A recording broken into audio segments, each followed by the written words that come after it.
전능하신 하나님, 아버지 감사와 찬양을 드리며 날마다 주님의 말씀을 읽고 묵상하는 중앙교회의 믿음의 성도님들이 되어지기를 간절히 기도드립니다. 주님의 은혜 가운데에 기쁨으로 섬기며 날마다 그 은혜를 기억하고 아름다운 믿음의 자녀들로 하나님을 사랑하며 함께 하셔서 날마다 주님을 찬양하고 섬기는 우리들의 합창이 날마다 우리 가슴속에 깊은 곳에서 주님을 찬양하는 저희들이 기쁨이 넘치는 하루하루가 되어지기를 간절히 기도드립니다. 우리의 삶이 때로는 주님의 말씀대로 살지 못하고 갈등과 아픔으로 살아가면서 내 잘못을 남의 탓하면서 하나님의 사랑을 감사하지 못하고 나의 생각과 행동이 바르다는 어리석은 삶을 살아감을 고백하오니 용서하여 주시옵소서. 주일인 오늘 하나님 아버지 날에 주님 앞에서 회개하오며 신앙인으로서 사랑의 주님이 주신 말씀을 날마다 기억하고 말씀 한마디 한마디가 진리의 말씀이고 생명의 말씀임을 감사하며 기쁨으로 살아가는 저희들이 되어지도록 말씀의 귀한 자가 되어 주님의 말씀을 날마다 기억하며 하루하루 모든 말씀에서 감사하며 기쁨으로 승리의 삶을, 감사의 삶을 은혜로 날마다 살아가는 복된 우리 모두가 되게 인도하여 주시옵소서. 오늘 교회가 명적으로 부흥되고 구원이 되어지기를 간절히 기도드립니다. 오늘 또 함께 하시며 보이지 않는 곳곳에서 우리와 함께 하시니 진심으로 감사드립니다. 날마다 우리 모두가 주님의 형상을 닮아가는 주님처럼 헌신하며 사랑을 실천하고 함께 나누며 하나님의 희생을 감사하면서 비록 아픔과 갈등이 나를 어렵고 힘들게 할지라도 진리를 통해서 아픔이 치유되고 관계가 회복되고 갈등이 해결되어 하루하루의 아름다운 삶이 되어 하나님의 삶을 담게 실천하는 은혜의 삶이 주님 앞에 기쁨이 되는 삶이 되어지기를 진심으로 기도드립니다. 성가대와 그리고 보이지 않는 곳에서 수고하고 봉사하는 성도들과 예배에 참여한 모든 분들에게 주님의 은총과 은혜가 충만하게 채워 주시옵소서. 말씀을 전하시는 목사님에게 성령의 은혜를 허락하시고 듣는 우리들에게 영혼의 양식을 새롭게 변화되어지는 성령의 은혜가 우리 모두에게 삶에 충만하시기를 기도드립니다.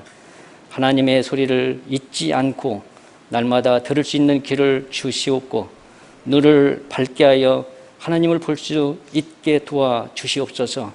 언제나 삶 속에서 하나님의 음성을 듣는 우리가 되게 하시고 참된 그리스도인으로서 성경 말씀을 보고 깨닫고 세상의 빛과 소금이 되어지는 우리 교회 모든 성도님들이 되어지기를 간절히 기도하며 이 모든 말씀 예수 그리스도 이름으로 감사하며 기도드렸습니다.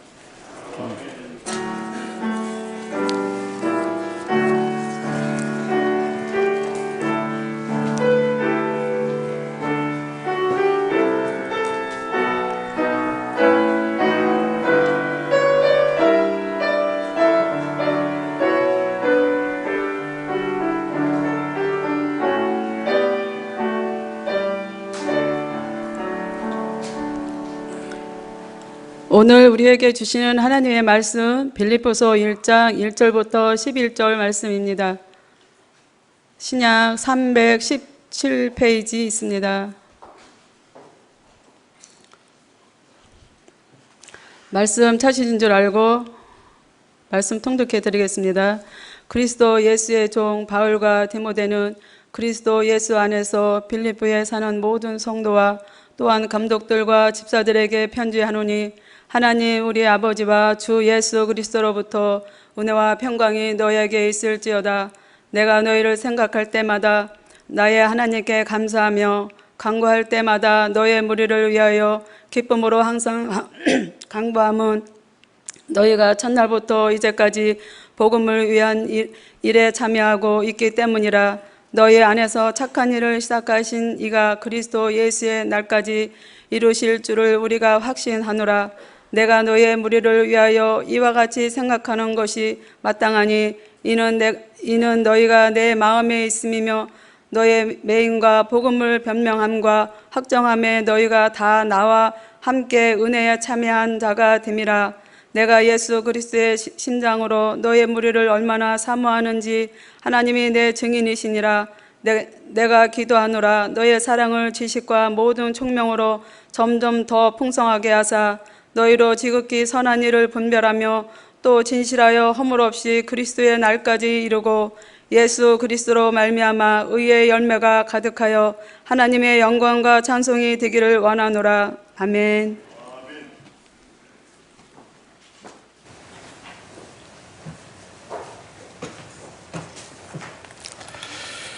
저와 여러분의 손에 하나님의 말씀을 들어주시기 바랍니다.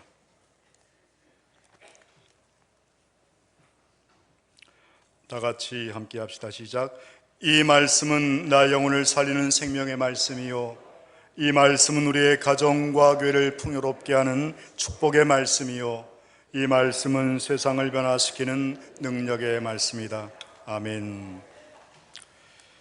오늘도 이 말씀의 능력과 은혜를 통해서 오늘을 살아가는 저와 여러분의 삶 가운데에 하나님의 역사, 하나님의 능력이 더욱더 크게 임재하게 되기를 주님의 이름으로 축원합니다. 저는 사도 바울이 보냈던 옥중서신 가운데에 두 번째 편지인 빌립보서를 통해서 오늘을 살아가는 모든 인생들의 삶 가운데에 사도 바울이 가졌던 예수 그리스도의 심장으로 정말 그의 마음에 내 속에 너 있다 이러잖아요. 사도 바울이 이와 같은 마음과 은혜가 우리 모든 성도들에게 함께 하시기를 주님의 이름으로 축원합니다. 빌립보 교회는 사도 바울이 2차 전도 여행과 3차 전도 여행을 통해서 그의 사역과 빌립보 교회의 태동과 그 모든 역사가 사도행전 16장으로부터 기록되어 있고 20장에 걸쳐서 3차 전도 여행 때에 또다시 빌립보 교회를 방문한 것이 기록되어 있습니다.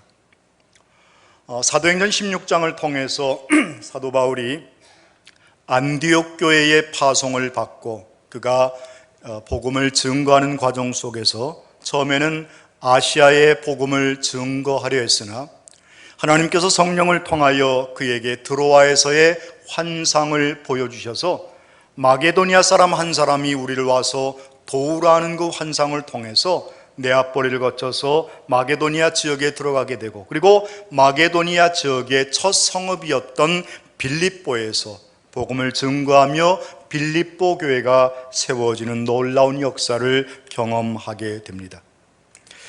빌립보라고 하는 말의 의미는 빌립에게 속해 있다 그런 말입니다. 우리는 어떤 걸 할 때에 요즘은 그나마 좀 이름을 많이들 쓰기는 하죠.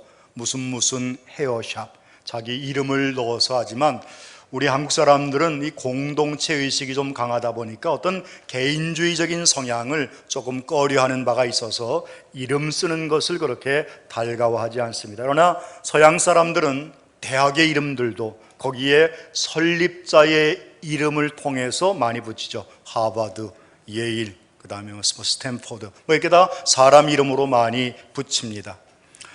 그런데 이제 이 빌립보라고 하는 이 지명은 원래 알렉산더 대왕 아버지인 그의 부친인 빌립 2세가 건설한 도시였었고 그랬기 때문에 그를 기억하며 기념하며 그 지명의 이름을 그렇게 붙였습니다. 사실 이 로마의 식민지에 속해 있던 이 빌립보 지역은 지금의 그리스 지역인데 마게도니아 지역의 첫 성읍이면서 무역과 그 다음에 많은 학문적인 것, 이런 것들이 흥왕했던 그러한 도시였습니다. 그래서 이 빌립보 지역은 보이지 않게 좀 특혜가 있었는데, 우리가 아는 말대로 모든 길은 로마로 통한다라고 하는 말이 있습니다. 비아 에그나티아라고 하는 말인데, 당시에 팍스 로마나 시대 때에 모든 도시들이 길을 내고 길을 닦을 때에 모든 길을 로마로 향해서 길을 닦았다는 겁니다. 우리도 보면 지도 원점이라고 하는 게 있습니다. 우리나라 대한민국 같은 경우에는 저 서울에 신문로하고 종로하고 그 다음에 이 을지로 거기 있는 데 가면 광화문 쪽에 가면 원점, 그래서 여기부터 우리나라의 모든 지역 몇 킬로라고 하는 것을 다 거기로부터 이렇게 재는 것을 보게 됩니다. 그래서 당시 팍스 로마나 시대 때의 모든 나라들이 혹은 모든 도시들이 건설될 때마다 그 모든 방향들을 로마로 향해서 길을 내게 되었고, 당시 이 빌립보 지역의 성읍의 길 역시도 에그나티아, 비아 에그나티아라고 해서 에그나티아 가도를 램을 통해서 로마의 한 직할시와 같은 역할을 감당하게 되었습니다. 나중에는 여기에 로마의 퇴역한 군인들이 많이 살게 되었고, 휴양도시로서. 그래서 당시에 이 빌립보 지역에 사는 사람들에게는 특별한 로마의 시민권을 부여했고, 황제에게 무언가 호소할 수 있는 권한이 주어졌고, 또 특별한 이유 없이 신체를 구금당하지 않는 그와 같은 면책특권과 같은 것들이 이 빌립보 지역에 사는 로마 시민들에게는 부여됐던 것을 우리는 역사를 통해서 알게 됩니다. 마게도니아 지역의 첫 성읍에 갔을 때에 사도 바울이 여러 사람들이 이렇게 도시를 둘러보았겠죠. 전국 노래자랑의 오랜 사회자이신 송혜 선생님이 있습니다. 우리 박 목사님 아버님하고 절친이에요. 그래서 우리 박 목사님 결혼식 때 저쪽에 뒤쪽에 와서 앉아 계셔서 어떤 일이시냐고 그랬더니 이 얘기는 안 하시는데, 나중에 알고 보니까 우리 박 목사님 아버님하고 아주 절친이시더라고요. 작년인가 언제 제가 울릉도에 경기도 지도자들과 함께 울릉도에 세미나를 갔는데, 가는 날이 장날이라고 그 다음 날이 울릉도 도민들을 위한 전국 노래자랑이 도동항에서 열리는 걸 보았습니다. 그래서 친구 목사하고 그쪽에 가서 커피 한 잔을 마시고 잠깐 기다리고 있는데, 저쪽에서 어디서 좀 많이 본 양반이 쫄래쫄래 걸어와요. 우리 송씨들이 원래 좀 이렇게 땅딸합니다. 그분이 이렇게 막 오는데, 우리 또 친구 목사는 또 어디 가면 그런 거 보면 또 인증샷을 안 찍으면 또 거의 그런 친구가 있어. 친구 목사가 있어. 송혜 선생님한테 가가지고 인증샷을 한번 찍자고 그래가지고 인증샷을 쫙 찍어가지고 또 카톡에도 올리고 그러더라고요. 근데 그 송혜 선생님이 참 그런 게 있어요. 어느 지역에 전국 노래자랑이 열리면 미리 적어도 한 이틀 전에, 아주 바쁘면 하루 전에 그곳을 방문해서 거기서 직접 주무시고 아침 일찍 동네 한 바퀴를 다 돈다는 겁니다. 내가 이곳에 와서 이곳 사람들과 함께 뭔가를 해야 하는데, 교감을 하기 위해서는 이 지역의 형편과 또 특산물이 뭔지, 사람들의 인심이 어떤지를 살피는 게 참 중요하다라고 하면서 그와 같은 걸 하는 걸 보았습니다. 참 존경스러운 부분이 있죠. 사도 바울도 빌립보 지역에 들어가서 여기저기를 살펴보았는데, 마땅히 예배의 처소를, 그리고 이 지역에 하나님의 사람이 어디 있을까 찾는 데 사실은 실패를 했습니다. 안식일이 되어서 예배할 곳이 있을까 찾아보다가, 옳지, 강가에 가면 그래도 사람들이 있겠구나 싶어서 강가에 빨래터에 갔는데, 그때 때마침 하나님께서 성령을 통해서 당시에 두아디아 성의 출신인 자색 옥감 장사, 옛날은 자주 장사라고 그랬는데, 그와 같은 여인, 하나님을 경외하는 한 여인을 만나게 되고, 그 여인과 더불어서 이런저런 얘기를 나누다가 그가 복음을 전하게 되었고 복음을 받아들이게 되었습니다. 그래서 그의 집에 들어가 예수 그리스도의 복음, 즉 하나님을 섬겼던 그 여인이 예수 그리스도께서 하나님의 아들로 이 땅에 오셔서 죄인된 우리를 위해서 십자가에 달려 죽으셨고 그 피의 보혈의 공로를 통하여 우리가 구속의 은총을 힘입었다고 하는 사실을 사도 바울로부터 듣고 복음을 받아들이고 그와 함께하던 모든 가족들이 사도 바울을 청하여서 세례를 받고 거기에서부터 빌립보 교회가 시작되었다는 것이 사도행전 16장에 기록되어 있습니다. 세상에 여러분 여러 가지 연유가 있지만 특별히 이 자주장사 루디아의 신앙과 아름다운 모습, 사도 바울의 사역 가운데에 가장 많은 헌신과 물질로 도왔던 교회가 두 교회가 있는데 에베소 교회와 빌립보 교회였다는 것입니다. 사도 바울을 통하여 복음을 듣고 그 복음의 빚진 자로서 사도 바울의 사역에 든든한 후원자가 되었던 빌립보 교회, 그 교회는 거저 탄생한 것이 아니라 이렇게 어려움 가운데서 사도 바울의 믿음의 열정과 그리스도의 심장을 가지고 그와 같은 교회가 세워졌다는 것입니다. 그것은 하나의 단편적인 일이고요. 또 사도 바울이 거기에서 복음을 증거하다가 그 점치는 사람 여인을 하나 이렇게 변화시킨 그와 같은 역사가 있습니다. 자, 그러다 보니까 그의 오야지가 뭐죠? 우리나라 말로? 업주. 저희 어머니가 하도 일본어를 많이 써서 저도 나도 모르게 일본어를 가끔 많이 씁니다. 이 업주가 자기 밥줄이 끊어진 걸 알고 이 사도 바울을 고소를 합니다. 고소를 해서 사도 바울이 누명을 쓰고 옥에 갇히게 됩니다. 옥에 갇히게 되었을 사도행전 16장에 보면 빌립보 감옥에서 한밤중에, 옛날 성경에는 밤중쯤 되어라고 할 때에 하나님을 찬미하매라고 하면서 그때 혼자 사역을 하는 것이 아니라 2차 전도여행 때에는 바울과 실라가 함께 그 사역에 동참을 하게 되는데 그 둘이 밤에 옥중에서 착고가 묶여 있었음에도 불구하고 하나님을 찬송했습니다. 하나님을 찬송하며 기도할 때에 옥터가 옥문이 흔들리고 지진이 일어나서 그들을 묶고 있었던 착고가 풀리고 옥문이 열리게 되었어요. 아마도 당시의 관습은 그 간수의 입장에서는 내 감옥에 들어온 이 죄인들을 제대로 내가 잘 간수하지 못하고 이들을 지키지 못하면 아마도 큰 해코지를 당하는, 아마도 그 책임이 그에게 있는 것 같았어요. 그래서 이 간수가 이와 같은 난리 속에서 죄인들이 도망한 줄 알고 그가 자결하려 했습니다. 야, 이거 내가 지금까지 그래도 공과 없이 이렇게 지냈는데 이로 인하여서 죄인들이 도망갔으니 내가 할 일을 제대로 못했고 있으니까 문책이 두려워서 모르겠다면서 스스로 자결하려 할 때에 사도 바울과 실라가 그를 말입니다. 여보시오, 그러지 마시오. 우리들 도망가지 않고 여기 있어.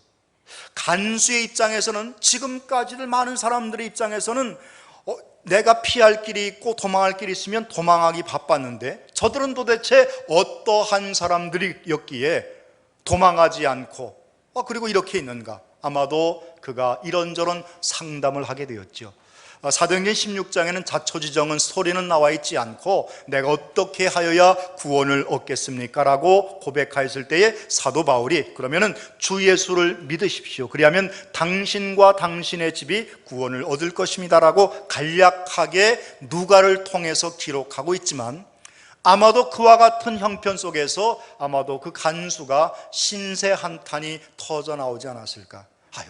참 내가 지금까지 목구멍이 포도청이라 이러고 살았는데 가만히 감옥에 살다 보니 나도 모르게 우울증도 생기고 노심초사하고 어떤 일이 일어날까 봐 내가 늘 마음이 저렸는데 그리고 몇 번의 실수도 있었는데 그럴 때마다 얼마나 내가 마음이 아팠는지 모릅니다. 그런데 어떻게 해서 당신들이 스스로 도망할 수 있는 기회가 되었고 이와 같은 일이 있었음에도 불구하고 도망하지 않고 나를 이렇게 안심시키고 나에게 이렇게 할 수 있냐고 하면서 이야기하는 과정 속에서 사도 바울이 아마도 이야기했겠죠. 여보시오, 나도 당신과 별반 다르지 않은 사람이었어. 그런데 내가 예수 믿는 사람들을 핍박하러 돌아다니다가 내가 다메섹의 직가라고 하는 곳에서 부활하신 예수 그리스도를 음성을 통해서 내가 빛 가운데 나타나신 그리스도를 만나게 되었고 그로 인하여서 내 삶이 변화했고 그리고 내가 안디옥 교회의 파송을 받아서 나와 같이 세상 가운데서 똑똑했고 나만 잘났던 나와 같은 사람을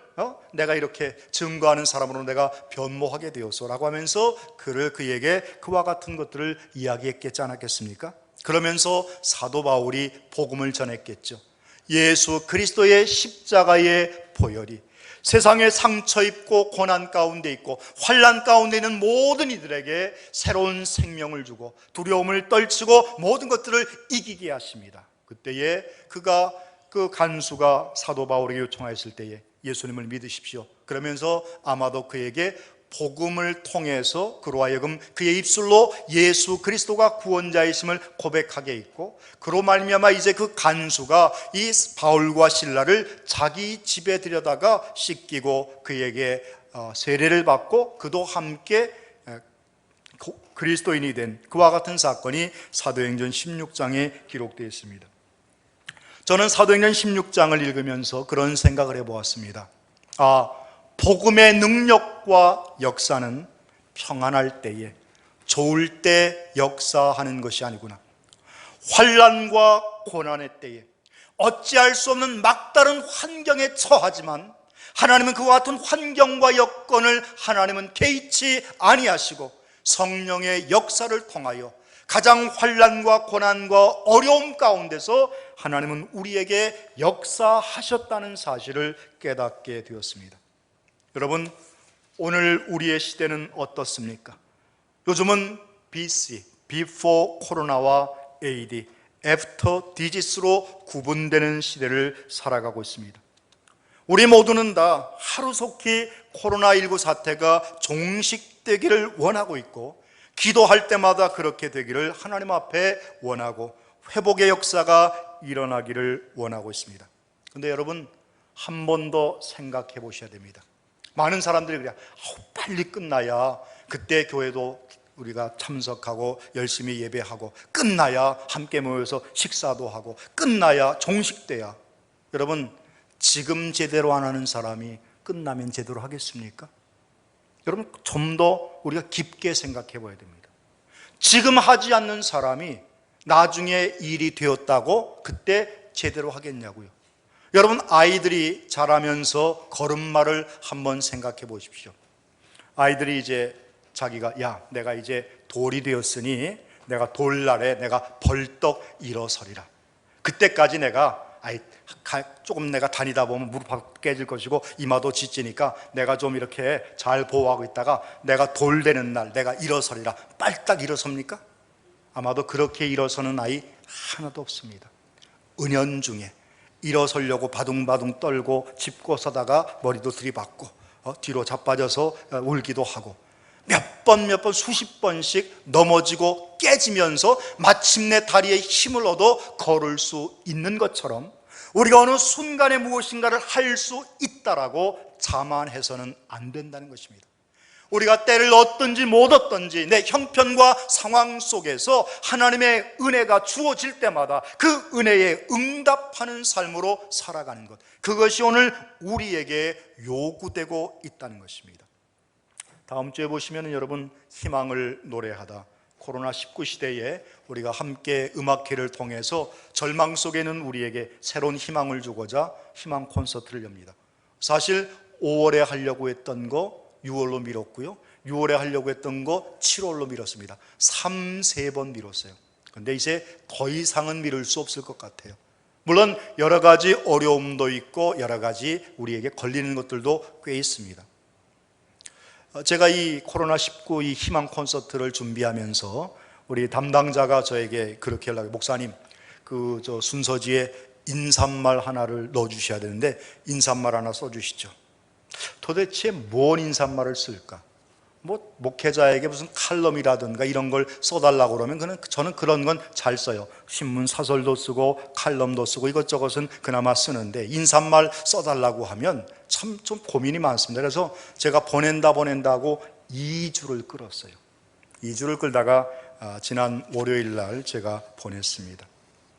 제가 서문에 이렇게 적었습니다. 에고 프로테 헤크 파수수숨 뚜베로퀴드 피케스트 프로메. 이게 무슨 말인고 하면 나는 너를 위해 이것을 하였다. 너는 나를 위해 무엇을 해왔느냐. 라틴어입니다. 사실 이 말은 독일의 뮌헨에 가면 바바리아주에 속했는데 그 바바리아주 주립미술관에 가면 이태리 화가인 도메니코 페티라고 하는 사람이 그린 그림이에요. 에케 호모라고 하는 제목이 붙은 그런 그림입니다. 한국말로 하면 이 사람을 보라라고 하는 그림입니다. 18세기의 위대한 선각자인 독일의 진젠돌프 백작이 있습니다. 그가 모라비안 공동체를 창설하고 그가 아름다운 경건주의 운동을 통해서 종교개혁 시대 이후에 큰 신앙에 영향력을 끼친 사람인데, 이 진젠돌프 백작이 당시에는 귀족에 속했습니다. 근데 귀족들이 귀족으로 인정받으려면 통과 의례가 있어요. 함께 노는 무리들과 함께 그랜드 투어라고 해서 전 유럽을 순례하면서 그들의 어떤 카스텀, 관습이라든가 그와 같은 것들을 배워서 습득해야 귀족으로서 대접을 받는 겁니다. 그런데 이 진젠도르프 백작이 그랜드 투어 4번째를 마치고 그랜드 투어 5번째를 할 때에 그가 어디에 갔는가 하면 그 düsseldorf인가요? düsseldorf에 있었던 어느 뮤지엄에 가게 됐는데, 거기서 많은 사람들이 그림을 보면서 눈물을 흘리고 감동적인 장면을 연출하는 겁니다. 아마 나중에 여러분 예배 끝나고 한번 찾아보세요. 에케 호모, 페티의 이 사람을 보라라고 하는 그림이 어떤 그림인지. 그런데 보니까 예수님 십자가에 십자가 아니라 머리에 가시관을 쓰시고 예수님께서를 쳐다보고 있는 그런 그림을 그렸는데, 자기는 보니까 별로 그렇게 큰 감동이 없는데 그 앞에서 많은 사람들이 눈물을 흘리고 감동을 받는 겁니다. 그래서 거기 있는 사람에게 물어봤어요. 내가 보기에는 별로 그렇게 감동도 없는데. 그랬더니 거기에 관리인이 이렇게 알려주더랍니다. 저 그림은요, 그냥 보시면 아무런 감동이 없습니다. 저 그림 가까이 앞에 가서 무릎을 꿇고 보십시오. 그렇게 조언을 해주답니다. 진젠돌프 백작이 그 말을 듣고 자기도 가서 거기에서 무릎을 꿇고 주님의 그 초상화를 쳐다보는 순간 그의 가슴을 때리는 전율이 있었습니다. 주님의 흘렸던 눈물이 자기에게 쏟아지는 경험을 하게 됩니다. 그리고 그 밑에 쓰여 있는 글씨가 바로 라틴어. 나는 너를 위하여 이것을 하였다. 너는 나를 위하여 무엇을 해왔느냐라고 하는 라틴어를 읽고, 그가 자기가 지금까지 살던 모든 것을 버리고 하나님을 위해서, 예수 그리스도를 위해서 살기를 다짐하고 경건주의 운동을 통해서 모라비안 공동체를 형성하게 됩니다. 1700년대에 당시에 영국의 위대한 목사 요한 웨슬러가 젊은 시절에 미국의 조지아주 선교사로 그가 가게 되는데, 영국을 떠나서 미국으로 가는 배 안에서 그만 풍랑이 일어서 많은 사람들이 두려움에 떨게 되었을 때에 그 배 안에 누가 탔는가 하면 바로 이 모라비안 공동체 사람들도 탔는데, 그들은 절대로 그들의 얼굴을 보니 수심도 없고 두려워하는 기색이 없었다는 겁니다. 그때에 먼저 이 요한 웨슬레가 거기에서 나름대로 마음에 감동을 받게 되었고, 조지아주에서 선교를 하긴 했는데 그가 거기에서 좀 선교의 실패를 경험합니다. 그리고 나중에 그가 영국에 돌아왔을 때에 그가 그 피터빌레 목사를 만나게 되고 그 모라비안 교도의 부흥회에 참석을 하게 돼서 그때 요한 웨슬러가 컨버전, 회심을 하게 됩니다.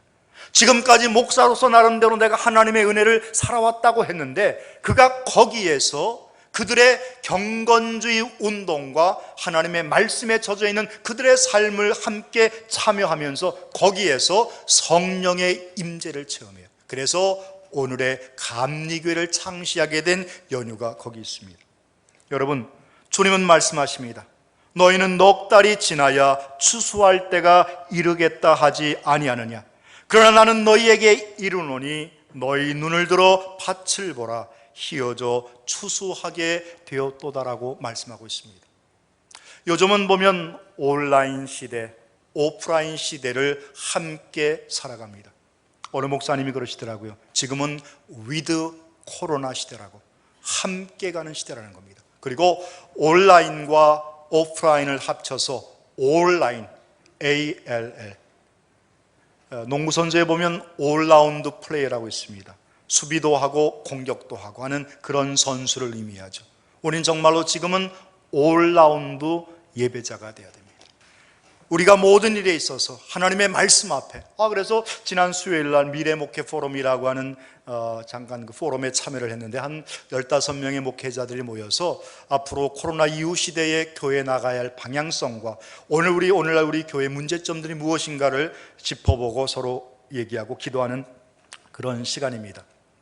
근데 은퇴하신 저쪽에 옛날 그 일산 광성교회를 담임하셨던 정성직 목사님께서 물어보시더라고요. 요즘 젊은 목사님들 요즘 신방 하십니까? 이렇게 물으세요. 신방이요? 아니 지금 코로나 시대에 무슨 신방을 합니까? 전도하십니까? 아니 요즘 나오던 교인들도 안 나오는데 무슨 전도를 해요? 근데 그 목사님이 그런 말을 하시더라고요. 한 2년 전에 은퇴를 하셨는데 내가 은퇴를 하고 보니까 정말 교회에서 필요한 게 무엇인지, 목회자들의 필요한 게 무엇인지 이제서야 눈에 보이기 시작한다는 거예요. 그래서 목사님들 신방하셔야 됩니다. 신자들이 오는 것도 꺼려하는데 병원도 못 가게 하는데 어떻게 신방을 하냐 그랬더니 목사님이 팁을 알려주시더라고요. 카카오 신방이 있잖아요. 카톡으로 신방을 하는 겁니다. 그래서 제가 오늘 주보에 넣었습니다. 카톡 신방한다고. 여러분 지금 하지 않고 나중에 코로나가 다 종식된 다음에 신방하겠습니다. 할 수 있죠. 그 다음에 교회가 모든 것들이 정상화된 다음에 전도합시다. 모든 게 다 정상화된 다음에 예배에 열심히 참여하고 기도합시다. 틀린 말은 아닙니다. 그러나 정말 오늘 우리가 지금 해야 될 때가 오늘이라는 사실을 잊지 마시기 바랍니다. 우리는 지금 잃어버린 시간을 지내고 있습니다. 그러나 여러분 지금이 골든 타임입니다. 우리 한국 사회와 우리 한국 교회를 향하신 하나님의 뜻이 어디 있는가를 다시 한번 생각해 볼 때가 되었다는 겁니다. 우리는 알게 모르게 몸된 교회, 그리고 많은 성도들이, 목회자들이 한국 교회가 어깨에 힘이 들어가 있었고 목이 곧은 백성들이 되었습니다. 이제는 우리가 어깨를 풀고 곧은 목을 꺾고 하나님 앞에 엎드려 무릎 꿇고 주님의 얼굴을 바라보아야 할 때가 지금이라는 사실입니다. 더 기도해야 하며 더 간구해야 하며 더 온전한 예배를 위해 힘써야 하며 신방하고 전도해야 할 때가 지금이라는 사실입니다. 그렇다고 해서 옛날과 같은 방법을 쓸 수는 없습니다. 수단과 방법은 다를 수 있습니다. 그 다를 수 있음을 각양각색의 방법으로 행하셔야 합니다. 제가 주보에 내지는 않았지만 이제 8월 첫 주부터 스마트 주보가 여러분에게 배달이 될 것입니다. 아마 지금도 여러분 들어가시면 어느 정도를 볼 수 있어요. 현재는 안드로이드 폰에게만 제공되고 아이폰에게는 한 주 후에 제공되는데 여러분들 구글에 들어가셔서 플레이스토어에 가시면 안성중앙교회 스마트 주보를 치시면 앱이 하나 뜰 겁니다. 그것을 다운받아서 설치하시면 교회의 예배 순서, 광고, 그 다음에 지난주일 설교 내용, 그리고 헌금 드리신 분, 목장 공과, 그리고 이런 것들이 다 떠요. 이제는 사실 이 페이퍼로 된 이런 주보를 갖지 않아도 되는 시대가 되었습니다. 이게 최첨단을 걷기 때문에 하는 것이 아니라 각양각색의 방법으로, 우리는 때를 얻든지 못 얻든지라고 하는 말의 의미 속에는 하나님의 말씀을 어떤 형편에서든지 우리는 접해야 하고 그와 같은 것들이 우리에게 주어져야 하고 그런 것들을 통해서 그리스도의 복음을 전해야 할 필요성이 대두된 시대가 되었다고 하는 것입니다. 말씀의 본문으로 돌아갑니다. 빌립보 교회를 향했던 사도 바울의 뜨거운 믿음의 열정이 로마 옥중에서 그를 뒷바라지하고 그를 찾아왔던 에바브로디도라고 하는 사람에게 들려보낸 편지가 빌립보서인데, 오늘 본문의 말씀 5절에 뭐라고 나와 있죠? 내가 너희를 생각할 때마다 I remember you, 내가 너를 생각한다. 근데 여기에서 생각이라는 말은 메모리 혹은 멘션이라고 하는 말인데 기억, 회상, 언급 이런 말입니다. 근데 이 생각할 때마다라고 하는 헬라어는 무네이아라고 하는 말인데, 이 무네이아라고 하는 말은 신약 성경의 7번 등장합니다. 데살로니가전서 3장 6절과 디모데후서 1장 3절 기억하다라고 하는 의미로 나와 있고요.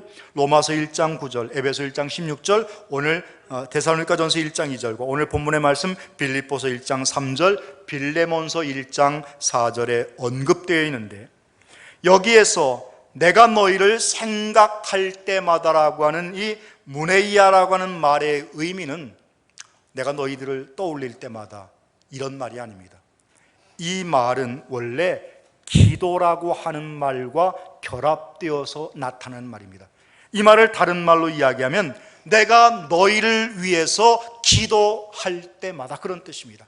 단순하게 옛날 거 기억하면서 옛날에 그 누구 김 집사하고 김 장로님 박 장로님하고 내가 뭐 했지, 이런 기억이 아니라 내가 하나님 앞에 간구하며 예배하며 기도할 때마다 나의 하나님께 감사하며, 여기 또 4절에 보면 간구할 때마다라고 나와 있습니다.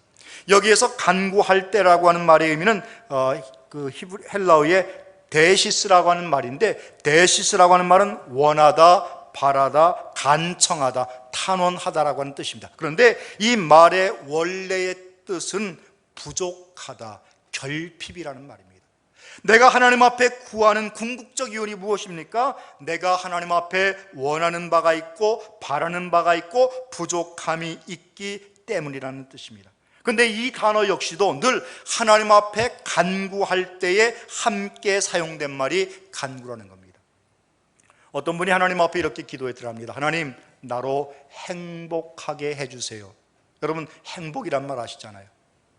나로 하여 하나님 행복하게 해주세요 라고 하나님 앞에 기도했더니 하나님이 내게 이렇게 응답하셨다는 겁니다. 내게 감사를 알게 하셨다고. 여러분, 행복은 다른 것이 아닙니다. 내가 감사를 깨닫고 감사하는 마음이 있는 사람이 참된 행복자임을 아시기 바랍니다. 사도 바울은 그와 같은 은혜를 깨달은 사람이었습니다. 그리고 5절에 보면 내가 첫날부터 이제까지 복음을 위한 일에 참여하기 있기 때문이라고 말하면서 7절에 너희가 내 마음에 있으며, 성도들의 마음에 목회자들이 늘 마음에 있어야 하고 목회자들의 마음에 늘 성도들이 있어야 할 줄로 믿습니다. 사람은요, 여러분, 늘 추억을 먹고 사는 동물이라고 그러잖아요. 그런 말을 많이 합니다. 이 빌립보 교회가 사도행전 16장에 등장하지만 나중에 사도행전 20장의 3차 전도여행 때에 사도 바울이 다시 이곳을 방문합니다. 사도 바울이 전도여행 가운데 가장 애착을 가진 교회가 두 교회가 있는데 바로 에베소 교회. 에베소 교회는 가장 많은 기간 동안에 한 1년 6개월 정도를 머물고 빌립보 교회에 대한 애착이 또 유별났습니다. 그럼 그 이유가 뭐냐면 빌립보 지역에서 많은 환난과 어려움을 겪었기 때문이에요. 그런 반면에 그의 든든한 후원 사역자로서 그 일을 감당했다는 겁니다. 빌립보 교회는 루디아라고 하는 한 여인의 가정을 통해서, 로마 옥을 지키는 한 간수의 가정을 통해서 빌립보 교회가 시작이 되었고, 빌립보 지역의 복음의 전초기지를 통해서 바로 온 유럽에 복음이 증거되는 놀라운 역사를 감당했다는 사실을 잊지 마시기 바랍니다. 제 기억으로는 제가 한 5살 정도, 7살이 채 안 됐을 때죠. 우리 원로 목사님이 저 충청북도 보은군 회남면 산수리에 가서 목회할 당시였습니다. 그때 그 산숙교회를, 지금은 이제 대청댐이 완성이 되어서 옛날에 있었던 산숙교회는 수몰지구로 가버렸고, 어떻게 우리 원로 목사님께서 그 교회를, 옛날에 있던 교회에서 아주 언덕 높은 데에다가 교회를 옮겨서 직접 이 벽돌을 치고 해가지고 교회를 지으셨어요. 그런데 그 산수리의 그 산숙교회가 세워지게 된 연유를 저는 알고 있습니다. 제가 기억은 잘 안 나요. 제가 얼굴을 딱 한 번 뵌 적은 있는데, 우리 어머니보다는 조금 빠지시는 분이시고, 거기에 원래 회남면 산수리에, 여러분 옛날에 박물장수 아시죠? 지금은 이제 시대가 많이 좋아져서 뭐 시골에 가도 하나로마트가 있고 다 있는데, 과거에는 시골 같은 데는 이 장이 잘 서지도 않고, 그런 데는 이 박물 장수들이, 보따리 장사들이 이렇게 들어갑니다. 저희 교회 그 오래되신 돌아가신 권사님 가운데서도 그런 분이 한 분 있었어요. 오백예 권사님이라고, 저 서삼에 사셨던 분이신데, 그 오백예 권사님은 저에게는 천사와 같은 분이었습니다. 왜냐하면 그분은 미제 장사를 하신 분이었기 때문에 한 40년 전에 그분의 보따리를 풀면 온갖 미제 물품이 다 나왔어요. 코코아로부터 시작해서. 그래서 그분이 오시는 날은 내게는 할렐루야가 연신 터지는 날이었습니다. 또 우리 오백예 권사, 그 당시에 이제 집사님이었는데, 오시면 우리 어머니가 이것저것도 사시지만 또 이렇게 또 서비스로 또 이렇게 줄 때가 있거든요. 이런 박물 장수. 그 산숙교회가 세워진 연유가 뭐냐면, 그가 내 호구지책으로 사업을 하면서 그곳에 가서 뭐를 했어요? 복음을 증거했다는 겁니다.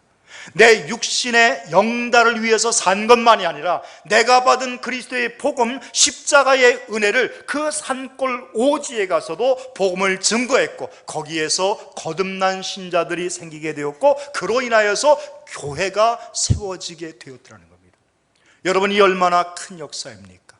나를 통하여서 그리스도의 복음이 증거되고 한 집안이 살며 그곳에 교회가 세워지고 그리스도의 복음이 지금 땅끝까지 이룰 수 있는 계기를 갖게 된다고 하는 것, 참으로 귀중한 일이 아닐 수 없는 줄로 믿습니다. 사도 바울의 그리스도의 심장을 가졌다고 하는 의미를 저는 그렇게 생각합니다.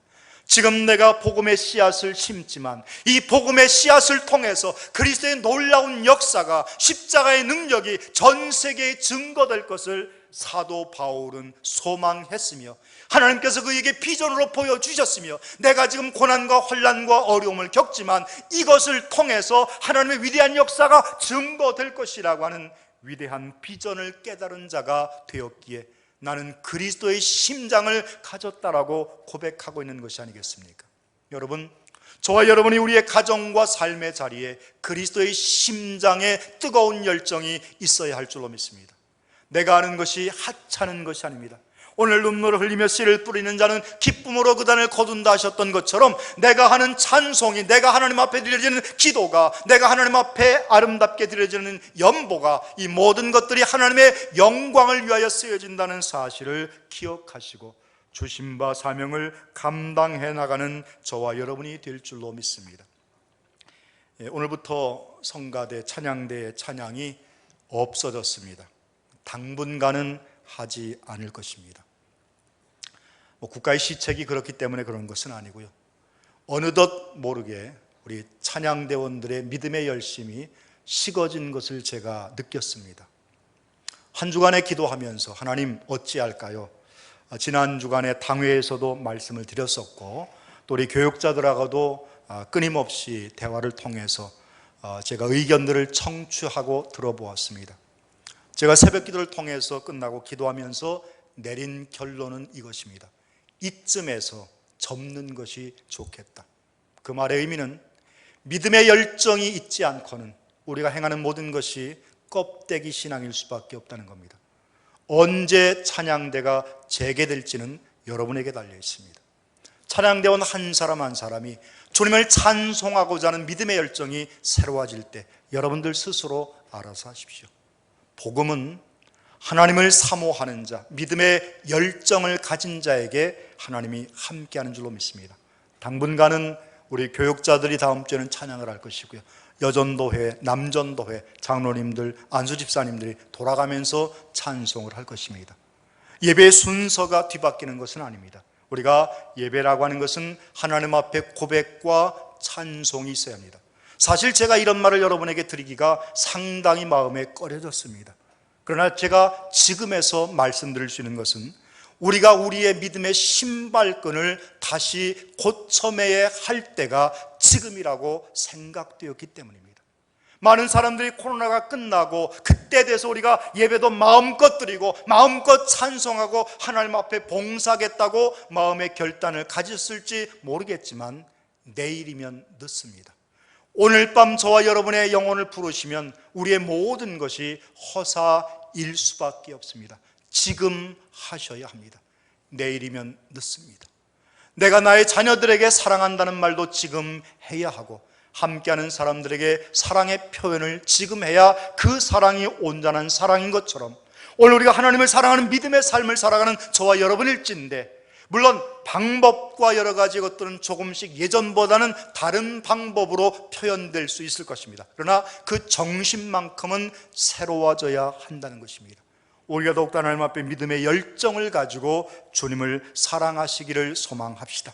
우리에게 주신 바 사명을 통해서, 나를 통해서 이루시고자 하시는 하나님의 은혜를 깨달아 봅시다. 너희로 지극히 선한 것을 분별하여 또 진실하여 허물 없이 그리스도의 날까지 이루고 예수 그리스도로 말미암아 의의 열매가 가득하여 하나님의 영광과 찬송이 되기를 원한다 고백했던 사도 바울의 믿음의 열정과 권면이 오늘 저와 여러분의 마음속에도, 우리의 귓전에도 들려야 할 줄로 믿습니다. 믿음의 성도 여러분, 사도 바울은 늘 교회를 향해서 모든 성도들에게 그리고 은혜와 평강이 너희에게 있을지어다라고 축복합니다. 여러분, 은혜와 평강은 무엇입니까?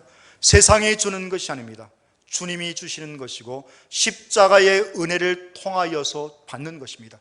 주님은 요한복음을 통해서 내가 너희에게 주는 것은 세상과 같지 아니하다라고 했습니다. 교회에 와서 세상의 것을 찾지 마십시오. 하나님 앞에 나와 예배하면서 세상의 것을 위하여 간구하지 마십시오. 너희는 먼저 그의 나라와 그의 의를 구하라.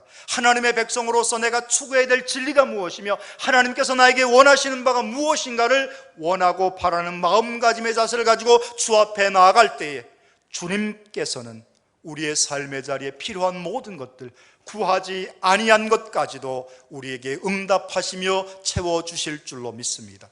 이와 같은 은혜와 복이 우리의 삶 가운데 함께함을 통해서 믿음의 역사가 날마다 새로워지며 사도 바울의 아름다운 권면이 오늘 우리에게도 아름답게 적용되기를 주님의 이름으로 부탁합니다. 기도하겠습니다. 지금은 우리 주 예수 그리스도의 은혜와 하나님 아버지의 무한하신 사랑하심과 성령님의 감화감동 교통하시며 역사하심이 오늘도 주의 전에 올라와 그리스도의 심장을 가지고 뜨거운 믿음의 열정을 가지고 주님을 찬송하며 예배한 모든 믿음의 백성들과 속한 모든 권속들, 가정과 직장과 생업과 사업 위에, 그리고 우리가 서민이 교회 공동체와 이 지역사회 안성과 이 나라 대한민국과 멀리 해외 동포들과 북한 동포들에게까지, 그리고 전 세계 모든 코로나19로 인하여 신음하는 모든 믿음의 백성들 머리마다 위에 영원토록 하나님의 은혜가 함께 있을지어다.